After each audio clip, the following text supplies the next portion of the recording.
हम ये पढ़ रहे थे पुरातात्विक स्रोत, हेडिंग थी हमारी ये, हाँ है ना। हमें यहां से पढ़ना था वैदिक काल के बारे में, हम जानकारी प्राप्त कर रहे थे। जानकारी हमने दो जगहों से प्राप्त करना है, एक तो खुदाई से और एक लिखाई से। खुदाई का मतलब होता है पुरातात्विक स्रोत, आर्कोलॉजिकल सोर्स। लिखाई का मतलब होता है साहित्यिक, लिटरेचर, ठीक है ना। पुरातात्विक स्रोत का या तो खुदाई में कुछ सामान मिले या लिखा हुआ कुछ मिले पत्थर पे। तो पत्थर पे जो लिखा हुआ मिलता है उन्हें हम कहते हैं शिलालेख या अभिलेख, हाँ या ना। तो हमने एक अभिलेख के बारे में जाना जिसका नाम था बोगसगोई का अभिलेख, ठीक है। और ये कहाँ मिला हमें? ये हमें मिला कहाँ पर? एशिया माइनर या सीरिया या तुर्की में। कब का है ये? 1400 साल। इसमें हमें क्या जानकारी मिलती है कि दो कबीले थे, एक का नाम था हित्ती और एक का नाम था मितन्नी। हित्ती और ये दोनों कबीले आपस में लड़ते रहते थे। ये दोनों कबीले आपस में लड़ते रहते थे, ठीक है ना। हित्ती का तथा मित्ती, और इसका प्रमुख जो था, हित्ती कबीले का प्रमुख था वो था सुम्मी लिम्मा, और मितन्नी कबीले का प्रमुख था मती वजा। ये दोनों लड़ते रहते थे। समझाया गया तो इन्होंने कस्में खाई। कस्में जो खाई वो कितनी देवताओं की खाई? 4 देवताओं की कस्में खाई, जिसमें थे इंद्र, वरुण, मित्र और नाशत।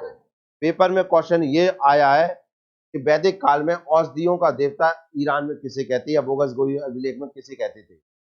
नाशत्य, ठीक है। या डायरेक्ट क्वेश्चन ये आएगा नाशत्य किस प्रकार के देवता थे, तो आप क्या लगाओगे? औषधियों के देवता। क्लियर है? अब हम पढ़ते हैं इसमें आगे, तो इन्हें कस्में खाई कि कौन नहीं लड़ेंगे। अब एक और अभिलेख से हमें जानकारी मिलती है, ईरान का कस्सी अभिलेख। तो कस्सी अभिलेख कहाँ का हो गया? ईरान का। ठीक है, कस्सी अभिलेख ये कहाँ का है? ईरान। देखा, दूसरा प्रमुख अभिलेख ईरान का कस्सी अभिलेख है, तो लगभग 1600 ईसा पूर्व का है। कब का है? 1600 बीसी का है। वो कितना था? 1400। ये कितना है? 1600। इस अभिलेख में उल्लेखित है कि ईरान से कुछ आर्य भारत की ओर आए। ईरान से कुछ आर्य भारत की ओर आए, ठीक है ना। इससे भी स्पष्ट होता है कि आर्य भारत के मूल निवासी नहीं होकर मूलतः मध्य एशिया से संबंधित थे। इससे ही पता चल गया ना हमें कि जो आर्य थे वो भारत में नहीं थे, भारत के नहीं थे, चलकर आए हैं। पता चल रहा है ना इसमें? कौन से अभिलेख से? कौन सा अभिलेख? कहाँ मिला? ईरान में। कब का है? हाँ, समझ तो आपने जानकारी कैसे मिली फिर? बात देख के अच्छा जहां से आ गए, ऐसे थोड़ी उसे पढ़ लिया गया। काय में लिखा होगा? संस्कृत में या इंडो ईरानी भाषा में। अब हम साहित्यिक स्रोत देखते हैं। कौन से? मतलब लिखे हुए। अभी जमीन में मिले हुए पढ़ लिए हमने। ओ हाँ, अब हम पढ़ रहे हैं लिखे हुए। लिखा कौन कौन है? देखो, वेद तो नहीं होंगे, 4 वेद होते हैं। फिर ब्राह्मण पढ़ेंगे। ब्राह्मण का मतलब कोई व्यक्ति नहीं है, ब्राह्मण ग्रंथ है। इन्हें पढ़ने वालों को हम ब्राह्मण कहने लगे और आगे चल के उन्होंने कह दिया हम ब्राह्मण ही है, इसका जाति ब्राह्मण हो गई। समझ में आए ना? पहले क्या होते थे? वेद होते थे, वेद हो गए, और अन्य ग्रंथ है उनका नाम था क्या? ब्राह्मण ग्रंथ। इन्हें पढ़ने वालों को ब्राह्मण कहते थे। ब्राह्मण ग्रंथ पढ़ने वालों को क्या कहेंगे? ब्राह्मण। जैसे इतिहास की जानकारी रखने वाले को हम क्या कहते हैं? क्या कहते हैं? इतिहासकार। समझ में आया कि नहीं आया? तो आखिर में उनका यही नाम हो जाएगा जो इतिहासकार है। इतिहास है यही इनके पास तो पूरा का पूरा। ये तो खुदा ही इतिहास हो गए, तो ये खुदा ही ब्राह्मण हो गए। ऐसे करके वो ब्राह्मण जाति आ गई। समझ में आया कि नहीं आया? क्लियर है? आगे देखो, आरण्यक, इन्हें पढ़ेंगे हम। क्या होता है? फिर पढ़ेंगे उपनिषद, सुनिए नाम। फिर पढ़ेंगे पुराण। समझ में आया कि नहीं आया? जब पुराण पढ़ाएंगे तो तुम्हें बताएंगे ना तो साइंस गलत है ना हमारे पुराण गलत है, दोनों को मिक्स कर देंगे। पूरे भगवान के जो विष्णु भगवान के जो 12 अवतार हुए हैं और जो कलयुग में अवतार होने वाला है, कल की अवतार होगा यहाँ पे, वो पहले से लिखा हुआ है। वो सारा का सारा साइंस के हिसाब से ही बताएंगे कल की अवतार होना है, इस युग की कितनी उम्र है, सतयुग से लेकर कलयुग तक की कितनी उम्र है हर पड़ाव की, ब्रह्मा जी का एक दिन कितना होता है, सब आएंगे इसमें। इंद्रलोक का एक दिन कितना होता है, ब्रह्मा जी का दिन कितना होता है, कितना वर्ष होता है, कैसे दुनिया बन रही है और कैसे दुनिया चल रही है। हम कहते हैं ब्रह्मा जी दुनिया बनाते हैं। सृष्टि के रचयिता कौन है? कैसे बनाते ये भी आपको पता चलेगा। दिन होता है उनका तो दुनिया बनाना चालू कर देते, और रात होती है तो विनाश चालू हो जाता है। लेकिन अभी तक उनके, जब से ये ब्रह्मांड बना है अभी तक ब्रह्मा जी की रात नहीं हुई, अभी दिन ही चल रहा है उनका, इसलिए दुनिया दिन और दिन बढ़ती जा रही है। अभी ब्रह्मा जी की रात होना चालू नहीं हुई। जिस दिन रात होना चालू, इस दुनिया का मिटना चालू हो जाए। समझ में आया कि नहीं आया? पर ब्रह्मा जी का दिन कितना बड़ा होता है ये जानना ही अपने आप में एक बहुत बड़ी बात है, वो भी पता चलेगा आपको। है सभी साहित्यिक स्रोत या ग्रंथ वैदिक काल 1500 से 600 के बीच नहीं लिखे गए थे। ठीक है ना? क्या हुआ? क्योंकि वैदिक काल के लोगों को लिपि का ज्ञान था ही नहीं, बताए थे कि नहीं? इसलिए वैदिक काल को भी सिंधु घाटी सभ्यता की तरह आदि ऐतिहासिक काल की श्रेणी में रखते हैं। कल बता रहा था मैं, प्रोटो हिस्ट्री में रखते हैं। काय में रखते हैं?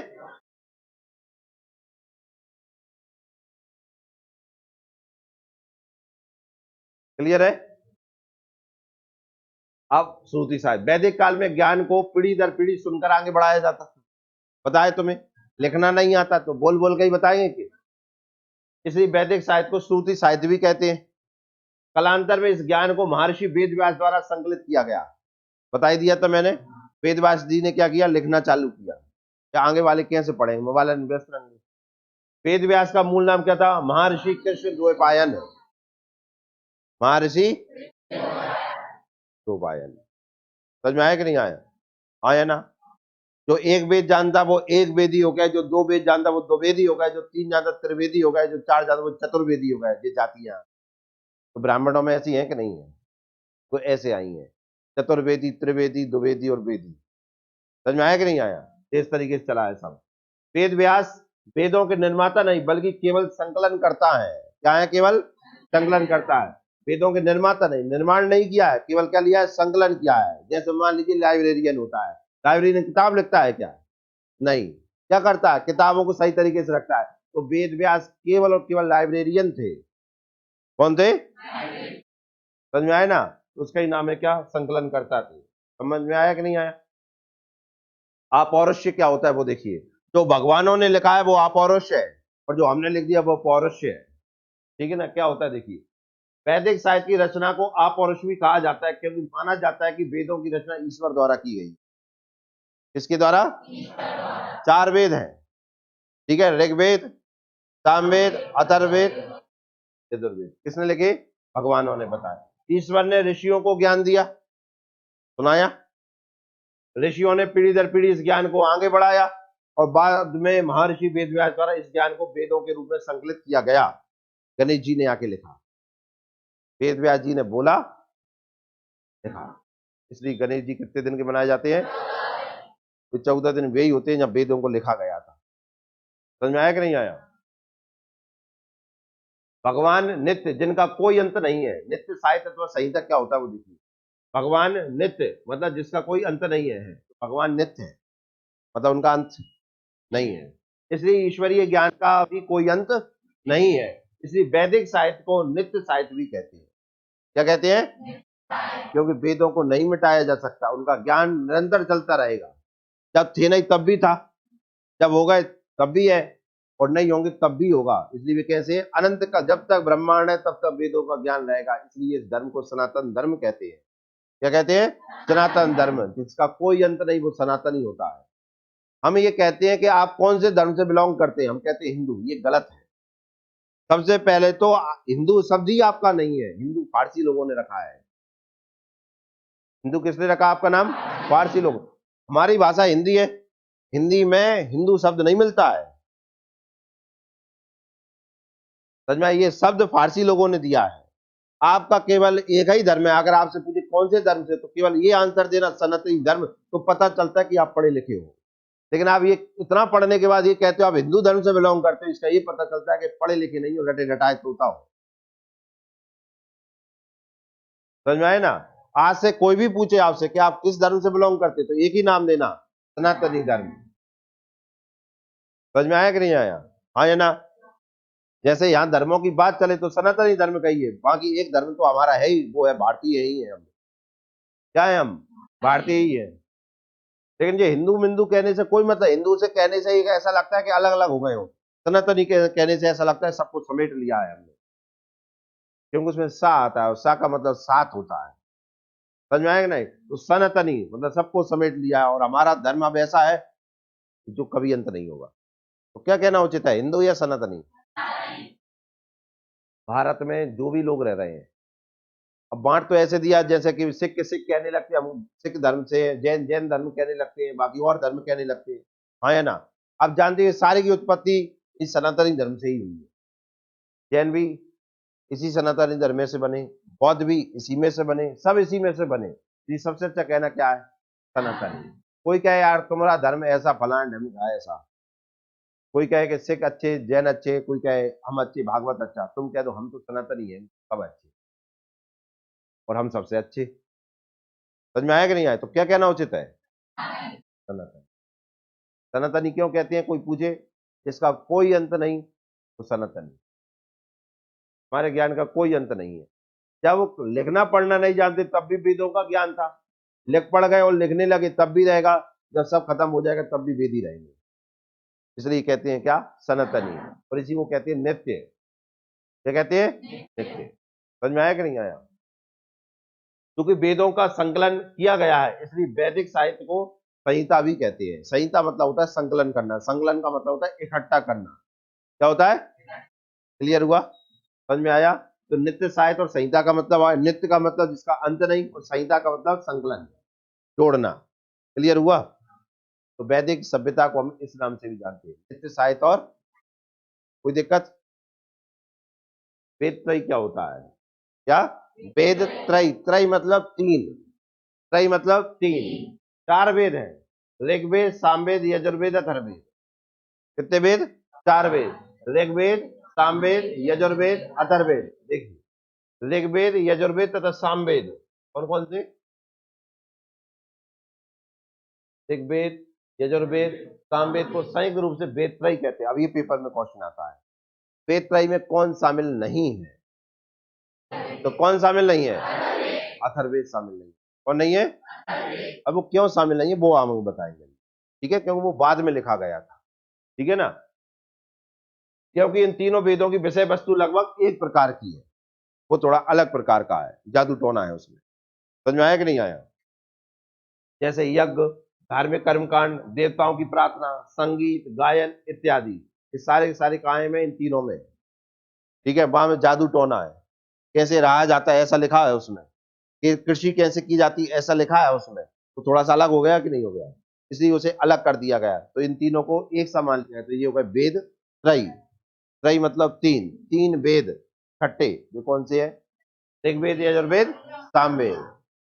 जबकि अथर्ववेद में जादू टोना, औषधि, तंत्र मंत्र, वशीकरण, पशु पक्षियों एवं कीटों से फसल को बचाने के उपाय इत्यादि भिन्न प्रकृति के उपाय शामिल है। पहले लिख दिया, आप फसल बो रहे हो कब बचाना है भाई, अथर्ववेद पढ़ के आ जाओ। कौन सा? अथर्ववेद। सब लिख रहा है उसमें, फसलों को कैसे बचाया जाता है, पवित्र जादू और काला जादू सारे लिख रहे हैं उसमें। व्यक्ति को कैसे रहना चाहिए, कैसे परिवार होता है और कैसा क्या क्या हो जाता है, सब लिख रहा है पहले से ही। वेदों में इतना ज्ञान भरा हुआ है। कभी ऐसा नहीं हो सकता है अरे यार अब थोड़ी होता है ऐसा, वेद ऐसे नहीं है। वेदों में जो लिख रहा है ना वो आगे तक का लिख रहा है, कैसे कैसे हो सकता है। समझ में आया कि नहीं आया? आज हम यही सुनते रहते हैं, जादू टोना सब सुनते हैं, सब लिख रहा है।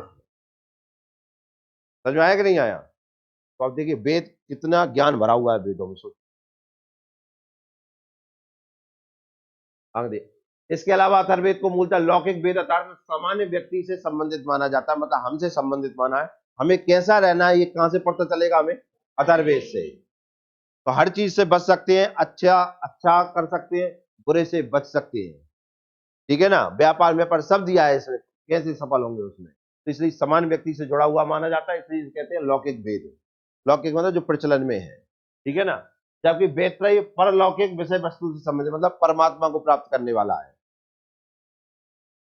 इधर देखो क्या लिखा है, प्रस्थान त्रय। त्रय तीन जामे आ गए। प्रस्थान त्रय श्रीमद् भागवत गीता, नाम तो सुना होगा। ब्रह्म सूत्र तथा उपनिषदों को सामूहिक रूप से प्रस्थान त्रय कहा जाता है। एक हो गया वेद त्रय, एक हो गया प्रस्थान त्रय। प्रस्थान त्रय में कौन आ गया? श्रीमद् भागवत गीता, ब्रह्म सूत्र और उपनिषद, सब पढ़ेंगे हम। को सामूहिक रूप से क्या कहा जाता है?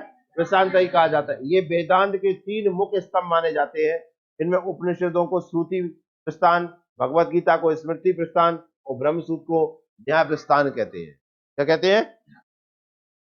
इनका नाम आपको पढ़ना, ब्रह्म सूत्र का एक और नाम, भगवत गीता का उपनिषदों को सुना जाता है, बोला जाता है, सुना जाता है, इन्हें दिमाग में रखा जाता है और इसको से न्याय किया जाता है। किससे? ब्रह्म सूत्र। समझ में आया कि नहीं आया? हाँ या ना? वेद त्रयी पढ़ रहे थे, वेद त्रयी, त्रयी का मतलब तीन, वेद जो तीन साथ रखे जाते हैं उनका नाम बताए थे मैंने, कौन कौन से? वो बोल लेंगे तनाकार, तीन वेद बताए जो साथ में रखे जाते हैं, ऋग्वेद, यजुर्वेद और सामवेद। इन तीनों को एक साथ रखा जाता है। रखने का मतलब इन तीनों की विषय वस्तु समान है, हाँ या ना? लेकिन जो हमने एक पढ़ा है अलग से, जिसका नाम है अथर्ववेद। कौन सा वेद? ये अथर्ववेद। ये समान मनुष्य से संबंधित है, ये हमारे जीवन से संबंधित है। जीवन में हम जो कुछ कर रहे हैं या जो कुछ करना चाहते हैं उस सबकी चीजें लिखी है काय में? अथर्ववेद। जो हमारे साथ होता है, जैसा मानते हैं, वो सब लिखा है काय में? अथर्ववेद। जैसे कोई कहता है जादू, टोना, काला जादू, पवित्र जादू, कृषि, औषधि, इन चीजों के बारे में दिया है काय में? अथर्ववेद में। काय में दिया है? अथर्ववेद में। समझ में आया कि नहीं आया? बाकी सब में भगवान को प्राप्त करने के तरीके दिए हैं, कैसे कैसे प्राप्त कर सकते हैं वो सब दिया है उनमें। क्लियर है कि नहीं है? हाँ या ना? तो काय में, इसलिए अथर्ववेद को अलग कहा गया, बाकी तीन को सेम कहा गया, इसलिए इनका नाम हो गया वेद त्रयी। क्या नाम हो गया? इससे संबंधित एक शब्द और आया हमारे पास, क्या? प्रस्थान त्रयी। क्या? प्रस्थान त्रयी। इसमें भी तीन लिख रहा है। क्या लिख रहा है? तीन लिख रहा है। तो इसमें तीन कौन कौन को? श्रीमद् भागवत गीता, मुझे लगता है गीता आपने नाम सुना होगा, पढ़ने का नहीं कह रहा हूं, नाम तो सुना ही होगा।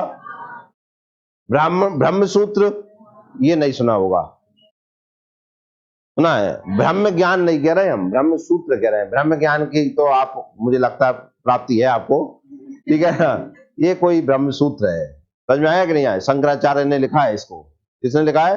शंकराचार्य ने, ठीक है ना? उपनिषद, क्या? उपनिषद आगे पढ़ेंगे। उपनिषद अभी जानकारी नहीं होगी कुछ लोगों को कि उपनिषद किसे कहते हैं, ठीक है ना? अभी आने वाला है, उपनिषद पढ़ेंगे हम। कुछ सामूहिक रूप से प्रस्थान त्रयी कहा जाता है। ये वेदांत के तीन मुख्य स्तंभ माने जाते हैं। इनमें उपनिषदों को श्रुति प्रस्थान, उपनिषदों को श्रुति, श्रुति मतलब सुनना, क्या होता है? सुनना। उपनिषदों को सुना जाता है, ठीक है ना? भगवत गीता को स्मृति प्रस्थान, भगवत गीता को स्मृति में रखा जाता है, ठीक है ना? और ब्रह्म सूत्र को न्याय प्रस्थान, इसमें न्याय से संबंधित बातें की गई हैं, हर चीज का न्याय होगा, ठीक है ना? किसमें दिया है? ब्रह्म सूत्र में। मतलब इसमें केवल और केवल कर्मा का फल दिया है। कर्म जानते हो? कर्म के फल तो मिलके रहते हैं, हाँ या ना? तुम्हें मिल रहे हैं और तुम्हें नहीं मिल रहा है, तो ये मतलब है कि तुमसे संबंधित कोई व्यक्ति उसे जरूर मिल रहे होंगे। बहुत बढ़िया। हाँ, क्या कह रहे हैं हम? तुम्हें नहीं मिल रहा है तो तुमसे संबंधित मिल रहे होंगे। जैसे कि मान लीजिए, एक उदाहरण दे रहे हैं आपको, कैसे? मान लीजिए कि आपके घर में जो भी है, ठीक है, आप जो भी करते हैं माता पिता को भोगना पड़ सकता है। माता पिता जो कर रहे हैं वो तुम्हें भोगना पड़ सकता है। जैसे माता पिता ने पैसा एकदम किसी चीज में लगा दिया और घाटा लग गया, उसका फल तुम्हें भोगना नहीं पड़ेगा क्या? हाँ या ना? तुम समझदार हुए और तुम समझदार कमाए, तुम तो कैसे ही भाई, तुमने अवयाल मान के चलिए कोई काम किया और वो काम गलत काम किया, उसका फल माता पिता को भोगना नहीं पड़ेगा क्या? तो न्याय तो हो ही रहा है ना, कर कोई रहा है, भोग कोई रहा है, संबंधित तो सब हो ही रहे हैं। और बाकी खुद को तो भोगना पड़ेगा ही पड़ेगा भाई, खुद तो भोगी रहा, गलत हो गया, खुद को तो भोगना पड़ ही रहा है, लेकिन तुमसे संबंधित जो व्यक्ति जो है उसे भी भोगना पड़ता है कि नहीं? ये लिखा है काय में? ब्रह्म सूत्र में। काय में लिखा है? ब्रह्म सूत्र में। समझ में आया कि नहीं आया? कर्मा का फल मिलकर ही रहेगा, आज नहीं तो कल मिलेगा, इसी जन्म में, बच गए तो अगले जन्म में। हम जो जीवन जी रहे हैं ये पुराने कर्मों के अनुसार चल रहा है, पुनर्जन्म है ये हमारा। क्या है? आप जो जीवन जी रहे हैं, ये जीवन में जो कर रहे हैं ना, ये पुनर्जन्म का निश्चित है, वो भोग रहे हैं आप। मतलब जब उधारी चल रही है तो निपट रही है। पिछला जो भोग कर आए ना पिछले जन्म में, हाँ या ना, उस जन्म में जो करके आए हो ना, जैसे जैसे काम, वैसी वैसी परेशानी और जीवन ऐसा चल रहा है तुम्हारा। बात समझ में आई कि नहीं आई? तो मुझे एक चीज बताइए, अगर पिछले जैसा आज चल रहा है तो फिर आज क्या कर रहे हो? पिछली उधारी आज पटा रहे हो, फिर आज कर रहे हो? उधारी पटा भी में जीवन निकल जाएगा, फिर अगला जीवन कैसा आएगा? हमेशा हमारा जीवन पिछले जीवन से संबंधित होता है। तो सुना होगा कि हम कर्मों के फल भोग रहे हैं, जो कर्म में लिखा है वो कर रहे हैं हम। कर्म लिखे हो गए तुम्हारे पिछले जन्म में, तो जन्म में पिछले कर्म जो पट नहीं पाए वे जा में भोग रहे हो, फिर जा में कर्म कब करोगे? बात समझ में आ रही मेरी? आपके जीवन में जो भी परेशानियां आ रही हैं कि बढ़ते हैं और घट जाते हैं, कि ऊंचे गए और फिर एकदम गिर गए, आज मन लगा कल नहीं लगा, बैंकर मन लग रहा था अचानक विफल हो गया, काम कुछ लग रहा था सही हो रहा है और एकदम बैल हो गया, ठीक है ना? ये सारे के सारे आपके जो काम हो रहे हैं वो पिछले जन्म के हिसाब से हो रहे हैं। तो पिछला जन्म चल रहा है, मतलब पिछले जन्म में क्या कर रहे हो? जन्म जन्म के कर्म के हिसाब से अगला जन्म होगा, पिछले जन्म में कर्म तो कर ही नहीं रहे, ये कर्म तो पिछले जन्म के हिसाब से हो रहे हैं। फिर यही लिखा है काय में, इन सब वेदों में और इन सब चीजों में यही समझाया है कि व्यक्ति जो जी रहा है ना, वो पिछले जीवन के हिसाब से जी रहा है। पिछले जीवन में जो कर्म करके आया है, जो कहते हैं ना पिछले जीवन में अच्छे कर्म करोगे तो मनुष्य योनि में आए, कहते हैं कि नहीं? अगर जब हम कर्म बेकार करें तो पता नहीं काय का जीवन मिलेगा। तो इसका मतलब है कि तुम मनुष्य जीवन पिछले कर्म के हिसाब से लेके आए कि नहीं? मतलब पिछले कर्म आप मनुष्य बन के भोग रहे हो कि नहीं? फिर जा में क्या कर रहे हो?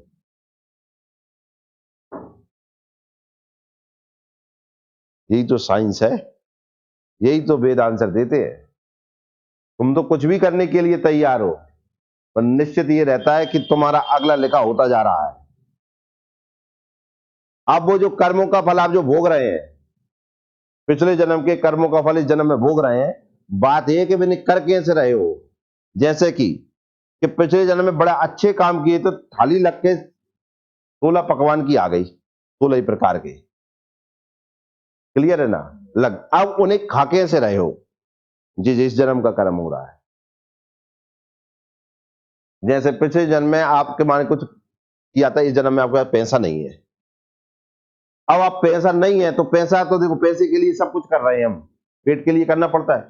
अब कोई उसके लिए चोरी कर रहा है, कोई ईमानदारी से काम कर रहा है, तो वो इस जन्म का काम हो रहा है, इस जन्म के कर्म लिखे हो रहे हैं। बात समझ में आई कि नहीं आई? हाँ या ना? पल्ले पड़ा कि नहीं? तो आप अगर सही तरीके से चल रहे हैं तो ये आज के कर्म हो रहे हैं, गलत तरीके से चल रहे हैं तो आज के, इनसे आपका अगला जन्म बन जाएगा। जो देखो सामने जो रखा है ना, आपके जो भी रखा है ये पिछले जन्म के हिसाब से रखा है, रखा हो गया। लेकिन चाहे उपयोग कैसे कर रहे हो ना, इस जन्म के हिसाब से करोगे। आपके जेब में 10 रुपए आ गए, घर में थे तो आ गए, घर में थे, अगर घर में 10 ही ना होते तो 10 आ जाते का। घर में 10 थे तो तुम्हारी जेब में कितने आ गए? तो ये हो गए पिछले कर्म।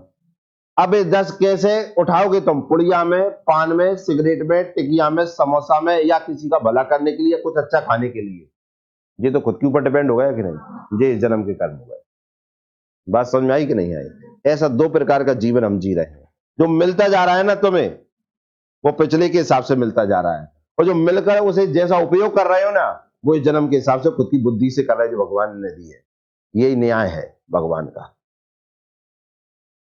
समझ में आया ना? एक घर में बहुत व्यक्ति अमीर होता है, मतलब घर बहुत अमीर है, फुटपाथ पे आ जाता है, देखे होंगे, फुटपाथ वाला अमीर बन जाता है। हाँ या ना? कर्मों के हिसाब से डिसाइड है। और फिर वो करता कैसे है? उसे भगवान ने पैसा दे दिया, बैंकर जो जन्म में दे दिया कि भैया तूने ऐसा कुछ किया था कि तो जिस जन्म में पैसा, तू तो कुबेर की औलाद हो गया। लेकिन भगवान ने ये थोड़ी लिख के दे दे, नहीं तू खर्च कैसे करना है, खर्च तेरी बुद्धि के हिसाब से कर तू। भगवान ने शराब में उड़ा दिया, जुआ में उड़ा दिया, जो उसके इस जन्म के कर्म है। भगवान ने नहीं लिखा था जुआ शराब, जुआ ने खुद ने भोगा, संगति ली हो, मिट गया। समझ में आया कि नहीं आया? तुम्हें देखो तुम्हारे हिसाब से बता दी, तुमने अच्छा कुछ किया था, इतने सारे लोगों में बहुत सारे बच्चे हैं जो पढ़ भी नहीं रहे, पर आपने कुछ अच्छा किया था तो आपको पढ़ने का मौका मिला, आपको पढ़ने का मौका मिला। लेकिन अब पढ़ कैसे रहे हो वो अब खुद की बुद्धि पे डिपेंड कर रहा है, वो इस जन्म में लिखा हो रहा है। अब जैसे मक्कारी मार रहे हो तुम, कोचिंग घर पे वालों ने आपको यहां पहुंचा दिया, आपको नसीब हो गई कोचिंग, आपको पढ़ाई नसीब हो गई, लेकिन पढ़ नहीं रहे यहां बैठ के, तो अगला जन्म यही लिखो हो रहा हो कि लाल यही होना है, रुक जाता है। पहले तो जय में भोग लोगे, बचा कुछ अगले में भोगोगे। अभी क्या भोगोगे कि नहीं पढ़ोगे तो बेरोजगारी, हाँ है ना। और लिखा होगा कि जो व्यक्ति मक्कार है तो अगले जन्म में मक्कारी वाली पैदा होना है तुम्हें। ये ब्रह्म सूत्र का न्याय, इसे कहते हैं कर्म का फल मिलना। समझ में आया कि नहीं आया?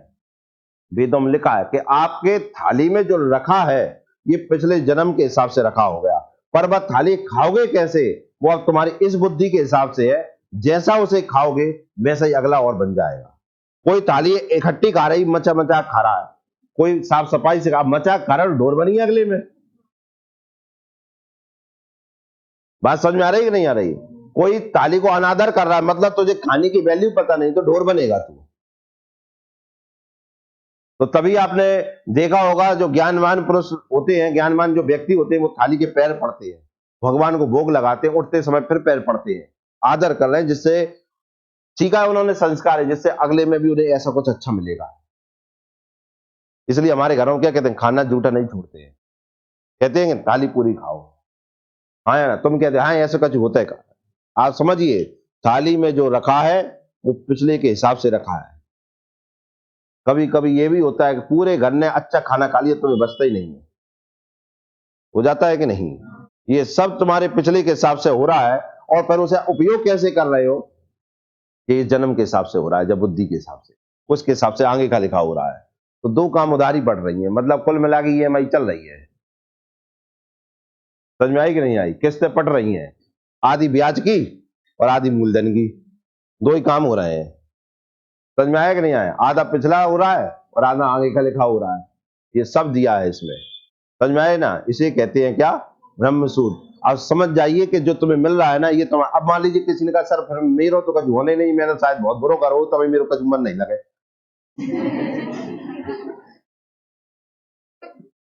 तभी मुझे तो एकदम जाओ तू एकदम हो जा, तू एकदम जी हो जाता, एकदम ये हो जा। तो हाँ ऐसा कुछ हुआ होगा, लेकिन भगवान ने बुद्धि दी है ना, तुम्हें बुद्धि दी है ना अगला लिखने के लिए। तुम उस बुद्धि का उपयोग करके वो ऐसा कुछ हो रहा है उसमें बुद्धि लगा लो ज्यादा, कि मेरे साथ ऐसा कुछ हुआ होगा तभी मेरे साथ आज ऐसा हो रहा है, अब मुझे बुद्धि लगा के इसे सुधारना है, तो डटे रहो उसी जगह पर, तो सुधर जाएगा आपका। और इस हिसाब से फिर लिखा हो जाएगा कि ये व्यक्ति भयंकर ही मेहनती है और मेहनत करके इसने सफलता पा ली। अगले में मान के चलिए, मतलब मैं तो एक एग्जांपल दे रहा हूं, अगले में आप बुद्धिमान व्यक्ति पैदा हुआ कि पता चला कि पढ़ने के लिए बैठते और याद हो जाता है आपको। समझ में आया कि नहीं आया? ये है वास्तविकता, ये लिखा है। हम सब कहते हैं, सब वेदों में हर जगह लिखा है व्यक्ति कर्मों का फल भोगता है, वो ये इस तरीके से भोगता है। फिर अगर कर्मों का फल ही भोग रहे हैं हम, मतलब उधारी वारो जी उधारी चुकावे आए हैं जहां में, तो अगले जन्म काय के बेस पे होगा? ये कह रहे हैं कर्मों का फल हम भोगते हैं। गीता में भी कहा है भगवान ने, कहा है कि कर्म सबसे ऊंचे है, कहा है कि नहीं कहा? तो कर्मों का फल हम अगर भोग रहे हैं, तो फिर मुझे बताओ अगले जन्म कौन से कर्मन पे नहीं हो? जो पिछले कर्म पे होगा, फिर अगले जन्म कहां कर्मन पर होगा? तो पिछले कर्म के हिसाब से हमें मिल गया जो सामने रखा है, किताबें मिताबें, खाना, हर चीज, कपड़ा, ये भी। अब इन्हें उपयोग कैसे कर रहे हैं? अब आज कपड़ा देता है लेकिन वो तो उगार घूम रहा है, सोच मैं नहीं पहनू, तो अगली बार ढोर बन जाइए तू, कपड़ा की जरूरत है नहीं पढ़ने तो। समझ में आया कि नहीं आया? ये है पूरा का पूरा ब्रह्म सूत्र है। समझ में आया कि नहीं आया? हाँ या ना? तो काय संबंधित है? न्याय से संबंधित है। काय से? समझ में आया कि नहीं आया? अब पढ़ते हम ब्राह्मण ग्रंथ। कौन से ग्रंथ? ब्राह्मण ग्रंथ। सुनिए, वेदों को आम लोगों तक सरल भाषा में पहुंचाने के लिए गद्य के रूप में लिखित ग्रंथ ब्राह्मण कहलाते हैं। क्या कहलाते हैं? वेद नहीं समझ पाते थे, वेदों की भाषा कठिन थी, बड़ी डिफिकल्ट लैंग्वेज थी। जैसे तुम्हारी साइंस की लैंग्वेज है, वो तो है इंग्लिश मीडियम वाले के लिए इंग्लिश में है साइंस, हिंदी मीडियम वाले के लिए हिंदी में है। पर आप जानते ना, और सब्जेक्ट समझ में जाते लेकिन साइंस डिफिकल्ट लगती है आपको। है तो भाषा भाई, लेकिन उसकी टर्मिनोलॉजी तो अलग है ना। उसे समझाने के लिए मान के चलिए हम तुम्हें समझा रहे हैं कंपटीशन में, तो आपको वो साइंस समझ में आ रही है कि नहीं? हाँ या ना? ऐसी वेदों को समझाने के लिए क्या लिखा गया? जैसे कि किताबों के समझ में नहीं आती तो तुमने देखो कि हम गाइड खरीद लें 2020, बस काम बन जाएगा आराम से। ये होता है कि नहीं? ऐसी वेदों की 2020 कौन हो गए? ब्राह्मण ग्रंथ। नाम न बदले ना कि ब्राह्मण हो गए, ब्राह्मण ग्रंथ कह रहा हूं, ग्रंथ ग्रंथ ग्रंथ। समझ में आया कि नहीं आया? तो वेदों को आम लोगों तक सरल भाषा में पहुंचाने के लिए गद्य के रूप में लिखित ग्रंथ क्या कहलाए? ब्राह्मण। गद्य के रूप में मतलब पैरा बाई पैरा, और कविता के रूप में पद्य हो जाते हैं। गद्य और पद्य दो हिंदी की विधा है, दो भाग हैं, एक गद्य और, अगर आप पैराग्राफ तरीके से पढ़ते हैं तो ये गद्य है, लेकिन कहानी के रूप, कविता के रूप में पढ़ते हैं तो वो क्या हो जाता है? पद्य, पोएट्री हो जाती है। ठीक है ना? अर्थात एक प्रकार से वेदों की सरल एवं सुबोध व्याख्या थी, ताकि जन सामान्य भी वेदों की बातों को समझ एवं जान सके। समझ में आया? वेदों को हर कोई नहीं पढ़ पाता, कठिन भाषा लिख रही थी, लेकिन लोगों तक वेद पहुंचे इसलिए लिखा गया क्या? ब्राह्मण। ब्राह्मण ग्रंथ लिखे गए। क्लियर है? मुझे लगता है समझ में आ गया। वेदों को सरल बनाने के लिए क्या लिखा गया? अब आरण्यक देखिए क्या होता है। क्या? आरण्य शिष्यों द्वारा जंगलों में अपने गुरु के पास जाकर सीखे गए ज्ञान को का संकलन आरण्यक कहलाता है। तो आपने देखा होगा, अगर महाभारत में और रामायण में देखा होगा, जो शिष्य होते थे जंगलों में पढ़ने जाते थे, गुरु के सभी बैठकर ज्ञान ग्रहण करते थे ना। गुरु ऊंचे पे बैठ जाते थे, शिष्य नीचे बैठ जाते थे, और चल रहा है ज्ञान निरंतर। इस ज्ञान को कहते हैं क्या? आरण्यक। आरण्यक का मतलब होता है जंगल। क्या होता है? शिष्यों द्वारा जंगलों में अपने गुरु के पास जाकर सीखे गए ज्ञान का संकलन आरण्यक कहलाता है। मुझे लगता है समझ में आ गया। तो आपके लिए क्वेश्चन यही बन गया, जंगल में सीखे गए ज्ञान को क्या कहते हैं? ठीक है ना? आरण्यक को वन पुस्तक भी कहते हैं, क्योंकि वन में सीखी जाती थी, इसलिए इसका एक और क्या आ गया? वन पुस्तक। क्या? आरण्यक के जंगल ग्रंथों की विषय वस्तु दार्शनिक एवं रहस्यवादी सिद्धांतों से संबंधित थी। कैसे? दार्शनिक और रहस्यवादी, दुनिया, हमारे जीवन के रहस्य, भगवान को प्राप्त करने के रहस्य, क्या करना चाहिए, कैसे करना चाहिए, ऐसे रहस्य लिखे रहते थे। काय में? आरण्यक में। ये सीखने के लिए जाते थे शिष्य कहां? जंगल में, गुरु के समीप बैठकर। गुरु का आश्रम होता जंगल में, वहां जाते थे सीखने के लिए। समझ में आया कि नहीं आया? हाँ या ना? क्लियर हुआ? कोई दिक्कत? पल्ले पड़ गया? समझ में आ गया? बहुत बढ़िया। बैंगर सीखते बैंगर प्रकार के एक आध दिन एक आध शिष्य की सुनाएंगे तुम्हें स्टोरी कल। बैंगर पता नहीं मैंने समझाई कि नहीं समझाई, लेकिन समझाएंगे, कल समझाएंगे तुम्हें। दो शिष्यों की स्टोरी बेहतरीन। उपनिषद। क्या? उपनिषद। उप का मतलब होता है निकट, और निश का मतलब होता है बैठना। तो निकट बैठना। क्या? निकट बैठना। एकांत में गुरु एवं शिष्य, आत्मा, परमात्मा, ब्रह्म जैसे विषयों पर चर्चा से संबंधित ग्रंथों को उपनिषद कहते थे। तो कभी कभी आपने सुना कि भगवान ने उस व्यक्ति को ज्ञान दिया, हाँ या ना? अर्जुन का सुना है इंद्र भगवान के पास सीखने गए थे, हथियार लेने गए थे, भोलेनाथ के पास गए, तो इसे कहते हैं क्या? उपनिषद। एकांत में गुरु के पास बैठकर। समझ में आया कि नहीं? तो इसे कहते हैं क्या? देखना, अगर गुरु के पास बैठना दो प्रकार से हो रहा है, सबके साथ बैठना हो रहा है तो आरण्यक हो रहा है, हाँ या ना? पर गुरु और शिष्य दो अकेले में ही बैठे और ज्ञान पे बड़ी बड़ी ज्ञान की बातें चल रही, तो इसे कहते हैं क्या? उपनिषद। क्या कहते हैं? बहुत ही ज्यादा बारीक ज्ञान हर प्रकार के व्यक्ति को नहीं दिया जा सकता, उसके लिए क्वालिटी देखी जाती है, कौन सा ग्रहण कर सकता है। सारे के सारे कौरवों में और पांडवों में केवल अर्जुन थे जिन्हें ये ज्ञान की प्राप्ति हुई, तभी वे सबसे ज्यादा शक्ति। अब तुमने कहा कि गुरु ने बेईमानी कर ली, और ने कहा न दो, गुरु बेईमानी क्यों करेगा? वे तो देने के लिए तैयार है, पर लेने के लिए कौन कौन तैयार है? पढ़ा तो सबको रहे हैं भाई, जो विशेष पढ़ेगा उसमें विशेष ध्यान चला जाएगा कि नहीं चला जाएगा? हाँ है ना? भैया नाम करने के लिए भैया पढ़ रहे हैं सब, लेकिन एक के नंबर टॉप पे जा रहे हैं, तो अपने आप मन होगा ना, इसे ज्यादा पढ़ाओ, अपना नाम रोशन कर देगा। होगा कि नहीं होगा? हाँ है ना? यही होता है कि नहीं होता? तो यही तो हुआ, गुरुओं ने भी यही किया और करते भी यही, और आगे चलेगा भी यही। पूरी क्लास बैठी है, अभी यार बार बार कहते ना जो अच्छा पढ़ेगा मैं उसे सिलेक्ट कर लूंगा, कहते हैं कि नहीं कहते? भाई क्यों ना करें, नाम हमें भी तो चाहिए, नाम नहीं चाहिए क्या भाई? सबको कोई ना निकलेगा, नाम हो जाएगा क्या? तो नाम करने के लिए करना पड़ेगा, जो नहीं पढ़ रहा उन्हें एक तरफ कर दो, जो पढ़ रहे हैं उन्हें एक तरफ कर लो, और फिर पढ़ने वालों में कौन सबसे ऊपर चल रहा है उन्हें अलग कर लो, तभी तो फर्स्ट सेकंड थर्ड डिवीजन चलती है, हाँ या ना? चलती है कि नहीं चलती है? भाई उसे डाउट भी ज्यादा रहने पूछेगा, वो समझाना पड़ेगा, क्योंकि टॉप पे उसे आना है, तो वो तो कर रहा है मेहनत। यही चलता है क्या? उपनिषद। तो आप देखो सारे पांडवों में और कौरवों में मिलकर क्या हुआ? अर्जुन ही आए कि नहीं आए? अब वो अर्जुन आए तो गुरु ने कहां तक पहुंचा दिया? भगवान शंकर तक। सब वहीं धरती पे रह गए बाकी के। पहुंचाए कि नहीं पहुंचाए? पहले इंद्र भगवान के पास पहुंचाए, जाओ वहां हथियार लेके आओ, फिर भोलेनाथ के पास गए, लेके आए कि नहीं आए? हाँ या ना? बाकी तो और नहीं जा पाए, क्वालिटी थी नहीं कि इतना लंबा समय तक मेहनत कर पाए, इतनी क्षमता थी नहीं ग्रहण करने की उनमें।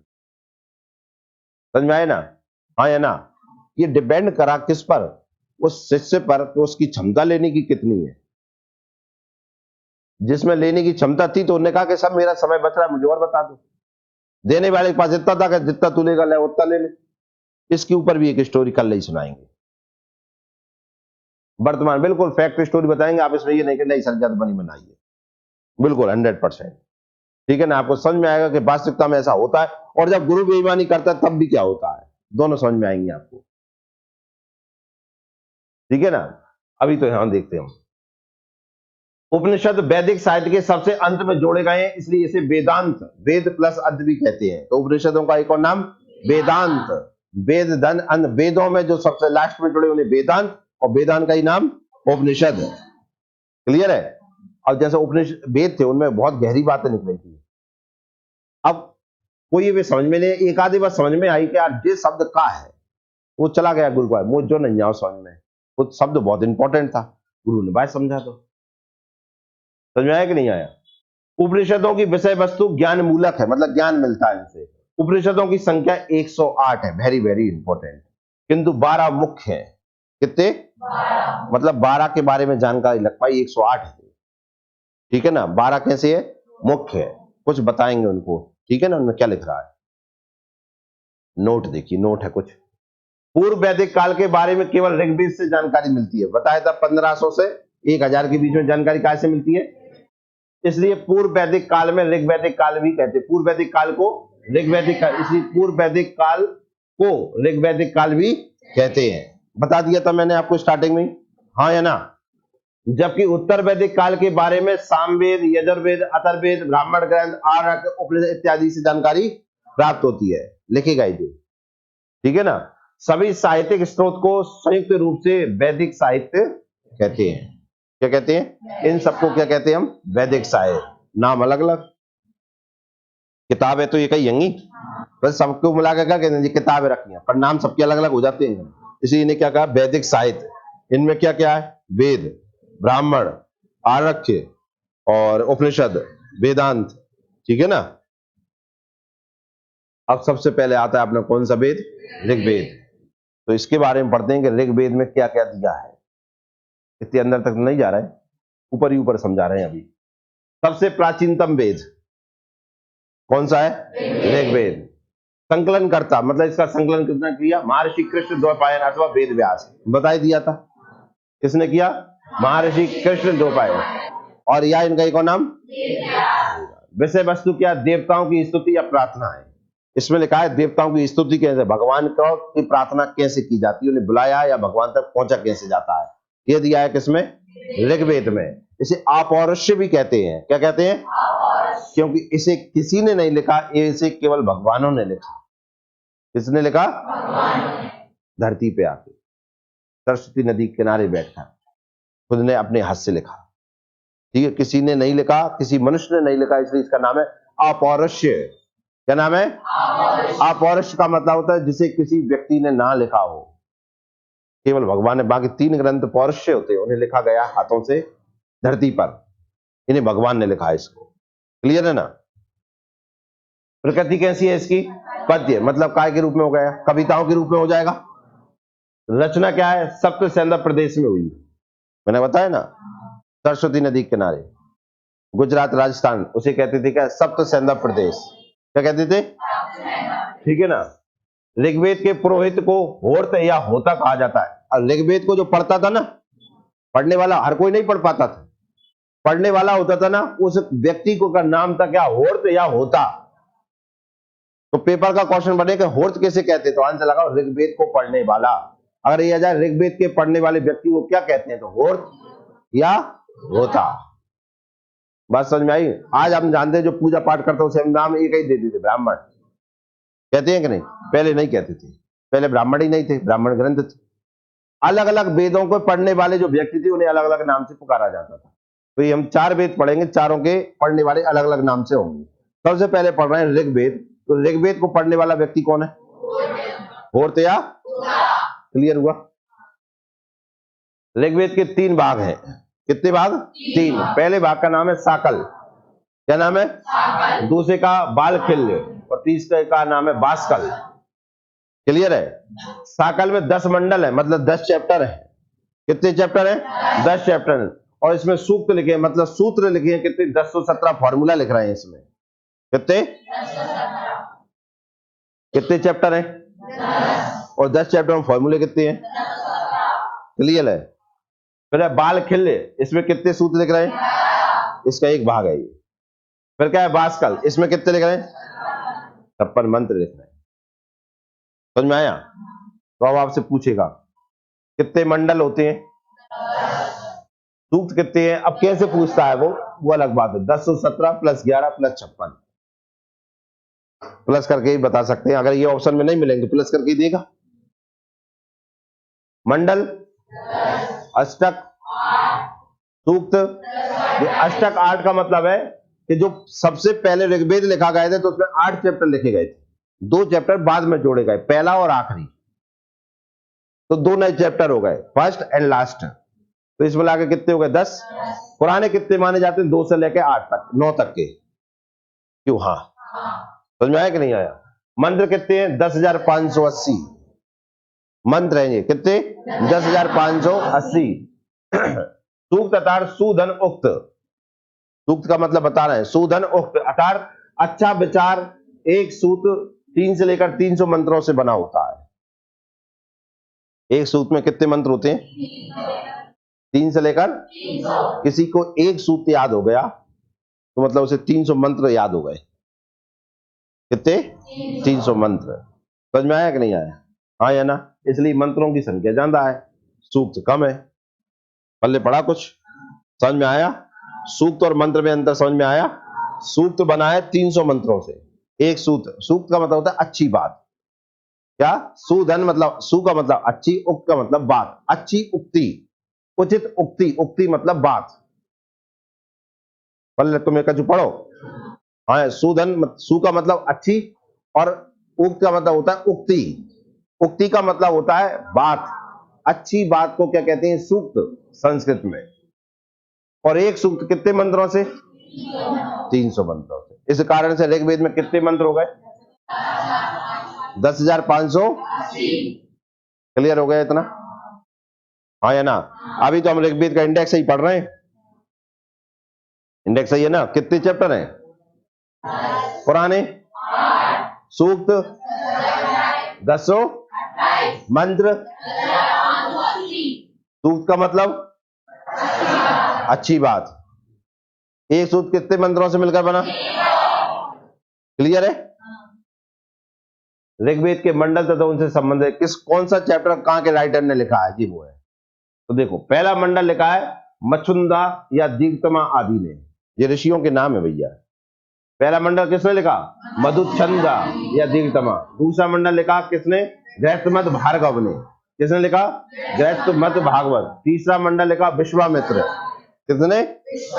चौथा मंडल लिखा वामदेव। पांचवा मंडल लिखा अत्रि। छठा मंडल भरद्वाज। सातवां मंडल वशिष्ठ। आठवां मंडल कण्व ऋषि या अंगिरस।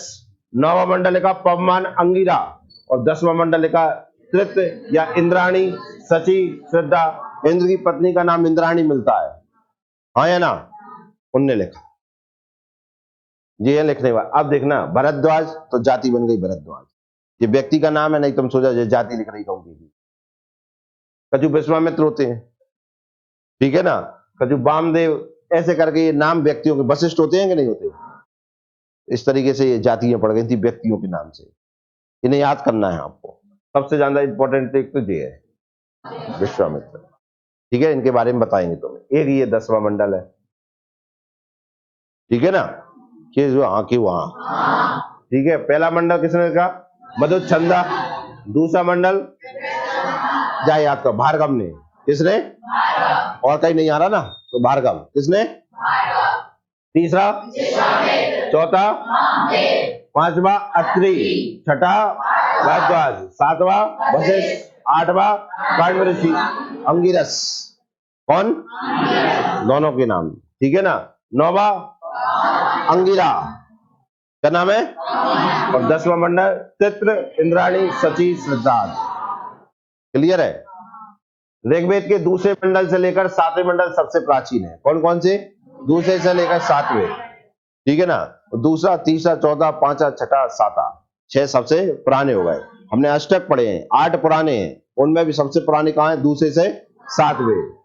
इन मंडलों को प्राचीनतम मंडल अथवा ऋषि मंडल अथवा वंश मंडल अथवा गोत्र मंडल के नाम से जाना जाता है। देखो क्या लिख रहा है, तो इनके नाम से आपने देखा ब्राह्मणों में ये सारे गोत्र है या नहीं है? तो इन्हीं का नाम देखो। अब कहा था ना मैंने, गोत्र कहां से आए हैं, अब आपको आगे की जानकारी मिलती रहेगी।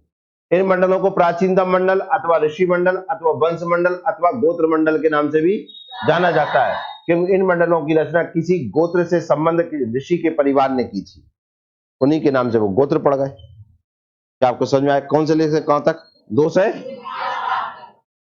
2 से 7। वशिष्ठ, भरद्वाज, अत्रि, वामदेव, विश्वामित्र और भार्गव, ये सारे सारे आप जानते हैं गोत्र है ब्राह्मणों के। यहां से गोत्र आ गए। समझ में आया कि नहीं आया? ऐसे ही आ रहे हैं और आगे दिखत जाओ। अब पेपर में पूछेगा ऋषि मंडल कितने होते हैं, क्या कहोगे? 2 से 7। वंश मंडल, इन्हीं के नाम से वंश चला, इसलिए इनका वंश है। गोत्र मंडल, क्लियर है? समझ में आया? बाकी मंडलों को बाद में जोड़ा गया। ऋग्वेद का प्रत्येक मंत्र अग्नि देवता की उपासना से शुरू होता है। हालांकि ऋग्वेदिक काल का प्रमुख देवता इंद्र था। कौन था? इंद्र। पर स्टार्टिंग कहां से है? अग्नि। अच्छा एक चीज बताएं, पूछे, अग्नि देवता है मतलब मनुष्य ही है, बुद्धि नहीं है क्या उनमें?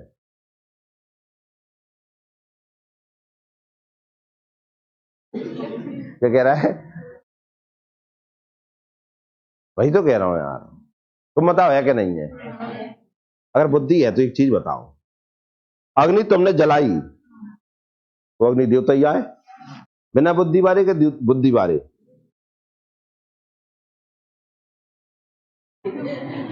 फिर रह गए तुम हंस दो मूर्खन जैसा, जो का रोका।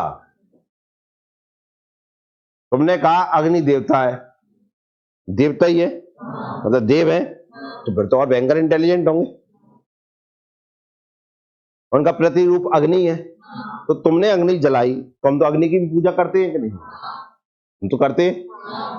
मैं ये पूछ रहा हूं, तो तुमने अग्नि जलाई तो वह अग्नि देवता है, तो उनमें बुद्धि है कि नहीं है? कौन कह रहा है वाले हाथ ऊपर करें। लेकिन इसमें कोई ये आंसर मत देना मुझे पता नहीं है, नहीं बाद में मैं पता कर लूंगा उसका। है वाले हाथ ऊपर करें, नीचे कर लो। ना वाले हाथ ऊपर करें, जो ये कहते हैं कि उनमें बुद्धि नहीं है। नहीं है? हाँ तो आह्वान करने पे आई ना अग्नि, चाहे तुमने जलाई, आए तो अग्नि देवता, उनमें बुद्धि है कि नहीं है? ये तो नहीं है यार, कछु ढंग से बोले, पहले मटके मत ही। अच्छा बैठ जा, ट्रेन थोड़ी चल रही है वहां पड़ा पर ऐसा ऐसा उतर रहा है, आराम से बैठा रहे ना। हाँ बताएं, कौन कौन कह रहा है बुद्धि नहीं है? तो सब कह रहे हैं बुद्धि है, इतना लग रहा है दो जने तो कह रहे हैं बुद्धि नहीं है। मतलब एक दूसरे देख रहे हैं, विचार करके देख रहे हैं, कहा अकेले के न अकेले कहीं। और पूछो एक दूसरे से, कहा तू का क्या विचार है? तेरे संग में आई हूं, ऐसा नहीं आंसर बदल जाए, बाहर जाकर लड़ेगी तू नहीं।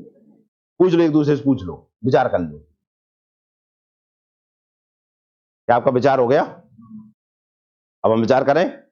अगर वे देवता और बुद्धि है, तो जब कोई हम किसी के घर में आग लगा रहे होते हैं और किसी व्यक्ति में आग लगा रहे हैं, तब अग्निदेव की बुद्धि कहां चली जाती है?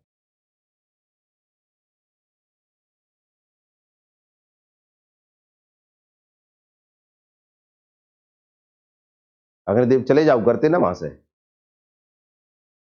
गलत बोल रहा हूं? गलत बोल रहा हूं?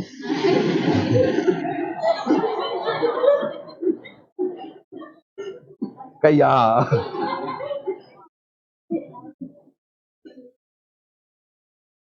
बताओ तो फिर,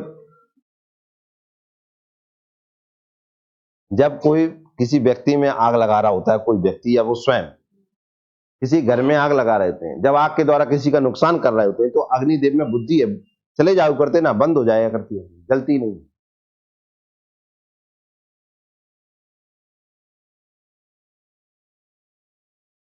ऐसा होता है क्या? पर ऐसा होना चाहिए था ना, क्योंकि हम तो देवता मान रहे हैं ना उन्हें, तो देवता उन्हें मान रहे हैं, तो फिर वो इतना नशा नहीं कर सकते। फिर भी देवता का काम के भाई तो न्यूट्रल हो गए बिना बुद्धि के। हाँ या ना? हुए कि नहीं हुए? ये तो नहीं हो आ रहे भाई। जो व्यक्ति बिना बुद्धि का है उसे चार्ज इधर टेक दो, वहीं खड़ो हो जाएगा कि नहीं? हाँ या ना? तो ये तो उसी प्रकार का काम हुआ ना। आज कागज में आग लगा रहे हो, किताबों में आग लगा रहे हो, व्यक्ति में आग लगा रहे हो, घर में आग लगा रहे हो, तुम हर जगह ही आग लगा रहे हो और हर जगह ही आग लग रही है, तो तुम में हम कैसे देवता मान लें तुम्हें?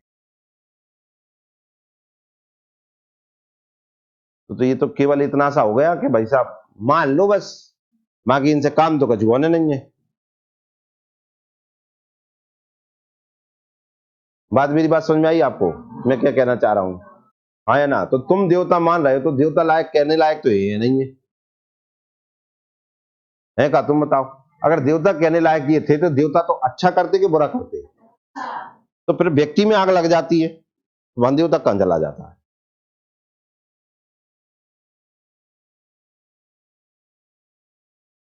तो अब पूजा घर में हो और माता पिता कहें या किसी कोई सा ब्राह्मण कहे आओ अग्निदेव की पूजा करने, तो पीछे हट जाना। पहले उनसे ये प्रश्न है, क्या अग्निदेव की पूजा करवा रहे? मतलब ये देवता है, देवता है मतलब बुद्धि है इनमें, मान लिया बहुत बढ़िया है। ब्राह्मण जी आप भी बहुत बढ़िया, एक चीज का आंसर दो। जब व्यक्ति में आग लग रही होती है और घर में आग लगा रहा होता है कोई, और आग के कारण दुर्घटनाएं हो रही होती हैं, तब ये देवता कहां चले जाते हैं?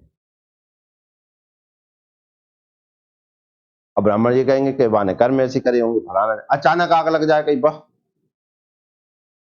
जब यार टंकी फट जाए कहीं, आग पकड़ ले फट जाए, गलत बोल रहा हूं क्या? तो फिर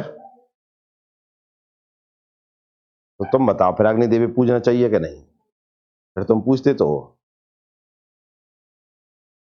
मैं बेटा अग्नि देव पे बात कर रहा हूं, तेरी थोड़ी बात करिए कि तू मूर्ख है कि नहीं है। अबे तो एक की बात कर ले अपन, कौन से देवता आए अबे? अग्निदेव, उनकी बात कर ले अपन। देख रहा है, प्रश्न पे प्रश्न करने तैयार हो जाते हैं। आंसर दे लो, आंसर दे लो, आंसर तो दे ले पहले।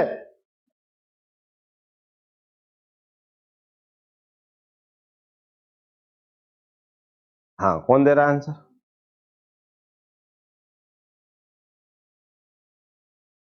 कोई आंसर? तो फिर आज के बाद क्या विचार है फिर तुम्हारे?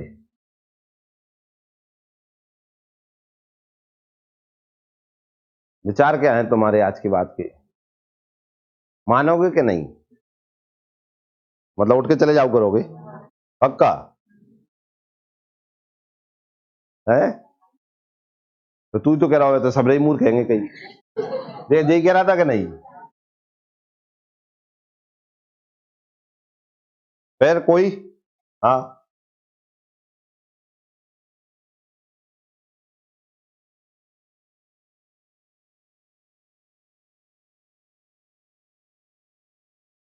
तो मान लो तुम व्यक्ति हो, बुद्धि दी है, मैं ये कहता हूं जम लगो, तो तुम्हारा काम मैंने बात ये कि तुम्हें तो मारना है, पर भगवान ने जब बुद्धि दी है बा, उसी आग को ठंडों में जलाकर ताप लेते हैं, उसी आग को गर्मियों में जलाकर तापा नहीं जाता है, क्योंकि जब बुद्धि दी है हमने, दी है कि नहीं? तो वे तो देवता है, पार्टिकुलर काम अग्निदेव है, तभी तो अग्निदेव का नाम ले रहे हैं हम। नाम काम है आग लगाना, कहां लगाना ये तो बुद्धि का भी डिपेंड करता है कि नहीं?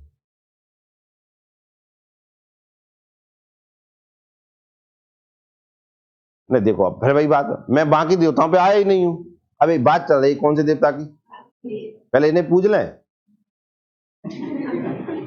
फिर अपन चले जाएंगे कौन सी पे, अगले पे।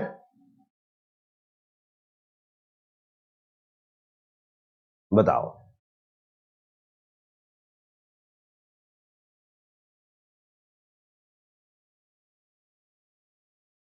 तुम दे रहे हो आंसर, तुम दे रहे हो आंसर, कोई दे रहा है आंसर?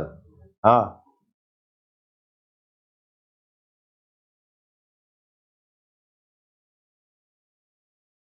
मतलब क्या कह रही हैं आप?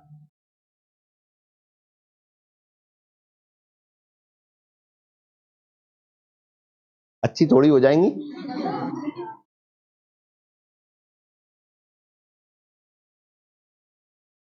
नहीं, दुर्घटना तो उसे कहेंगे अचानक लग गई, कोई तो जानबूझ के ही लगा रहा है ना। किसकी बुद्धि है? हाँ, मनुष्य की बुद्धि है, लेकिन अग्नि देवता में भी बुद्धि है। मैं ये कहूं, मुझ में ये बुद्धि है, मैं ये कहता हूं कि तुम जाम बगल बारी में लगो, लगो, तोड़ दो हाथ पांव। क्यों नहीं दे रही हैं आप? बुद्धि है ना कि नहीं मारा जाता है ऐसे, हाँ या ना? गलत कह रहे हैं क्या? लेकिन अग्निदेव को हम बुला रहे हैं, स्वयं में भी तो बुद्धि है कि जाम लगाऊं कि ना लगाऊं, कि लगूं कि ना लगूं। फिर हाँ, हाँ, हाँ, हाँ।